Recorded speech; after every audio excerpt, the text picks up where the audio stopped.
Hello friends, पिछले कुछ video में मैंने डमी डेटा यूज़ करके बार चार्ट और पाई चार्ट बनाया था। आज मैं रियल डेटाबेस से डेटा रिट्रीव करके customer wise sales bar chart और state wise sales percentage pie chart बनाने वाले हैं। अब मैंने कॉल किया है इंपोर्ट पंडास। देखिए, पंडास बहुत इम्पोर्टेंट फंक्शन है इसका। ये डेटा मैनिपुलेशन कर सकता है, डेटा एनालिसिस कर सकता है, वेरियस टाइप ऑफ डेटा को लोड कर सकता है, सेव कर सकता है, डेटा को क्लीन और प्रोसेस कर सकता है। डेटा मैनिपुलेशन और ट्रांसफॉर्मेशन के लिए ये बहुत फ़ायदेमंद है। डेटा एनालिसिस एंड स्टैटिस्टिक्स में बहुत काम करता है। इंटीग्रेशन एंड विजुअलाइजेशन भी ये बहुत खूबसूरती से कर सकता है। तो जब मैं डेटाबेस से डेटा को इंपोर्ट करूंगा तो ये खूबसूरती से हमें एक टेबल बना देगा और अरेंज कर देगा कस्टमर वाइज या स्टेट वाइज, जिससे हम आसानी से चार्ट बना सकते हैं।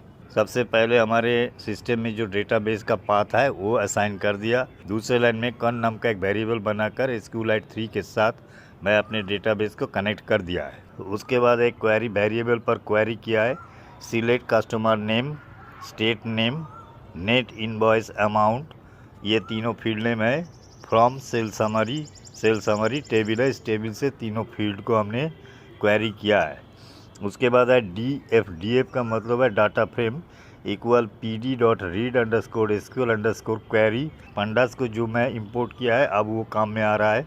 वो डेटा फ्रेम में क्वेरी और जो डेटा का कनेक्शन दिया गया है पैरामीटर, तो डेटाबेस से डेटा को क्वेरी के अनुरूप डेटा को एक टेबल में अरेंज कर देगा। उसके बाद है con.close, मतलब हम डेटाबेस को क्लोज कर दिया। अब मैं customer_sales एक वेरिएबल बनाया, फिर DF मतलब data frame dot group by. अब हम ग्रुप कर रहा है कि इसमें कस्टमर नेम से ग्रुप कर रहा हूँ।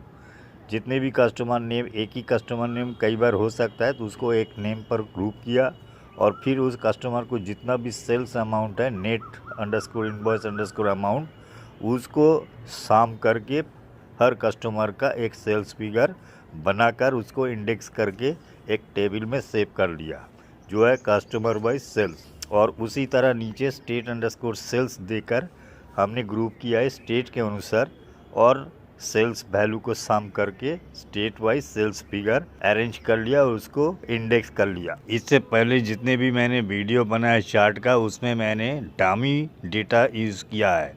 जैसे आप देख सकते हैं यहाँ पर स्टेट, सिटी, पॉपुलेशन, इस तरीके से कुछ डेटा को हमने अरेंज किया और उस हिसाब से चार्ट बनाया था। अब नीचे जो कोड लिखा गया है ये बार चार्ट बनाने के लिए, सबसे पहले हमें एक फिगर बताना है, उसका साइज क्या होगा बार चार्ट का।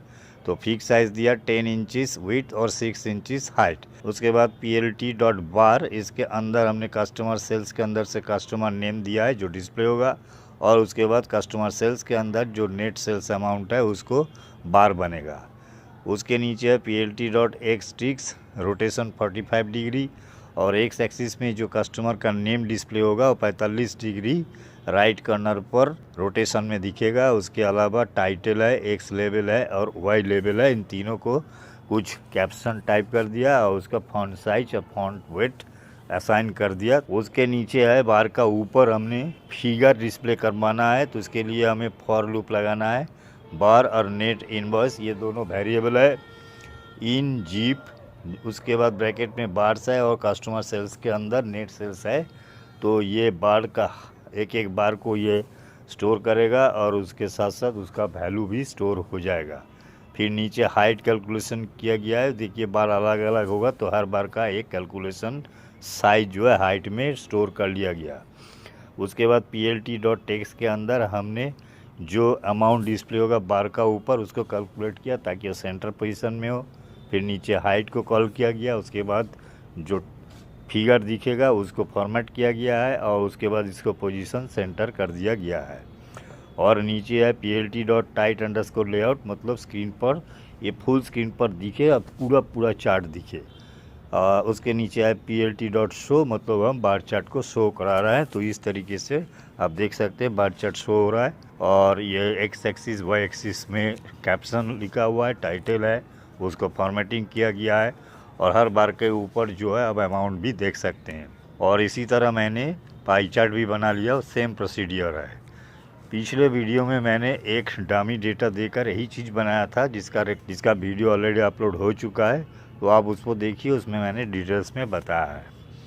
और इस समय आप स्क्रीन पर जो बार चार्ट और पाई चार्ट एक ही स्क्रीन पर दिख रहा है, ये अलग सा प्रोग्राम है।